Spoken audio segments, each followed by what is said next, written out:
வணக்கம். நான் ஜெயக்கா, முதலாம் ஆண்டு பிகாம். உதவி பேராசிரியர் காலி பணியிட அறிவிப்பாணையில் உரிய திருத்தம். வைகோ வலியுறுத்தல்.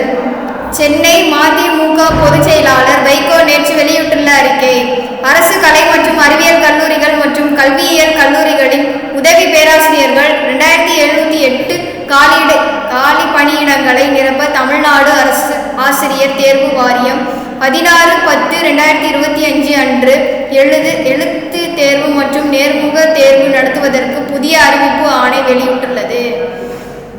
பல ஆண்டுகளாக அரசு கலை மற்றும் அறிவியல் கல்லூரிகள், கல்வியியல் கல்லூரிகளின் பேராசிரியர்கள் நியமனமே இல்லாத நிலையில் தற்போது காலி பணியிடங்களை நிரப்புவதற்கு அரசு முன்வந்திருப்பது வரவேற்கத்தக்கது.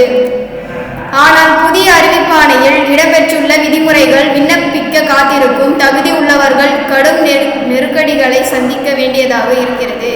எனவே தமிழ்நாடு அரசு உதவி பேராசிரியர் காலி பணியிடங்களை நிரப்ப தற்போதைய அறிவிப்பாணையில் உரிய திருத்தங்கள் மேற்கொண்டு காலம் தாழ்த்தாமல் பணி நியமனங்கள் நடைபெறுவதை உறுதி செய்ய வலியுறுத்துகிறது.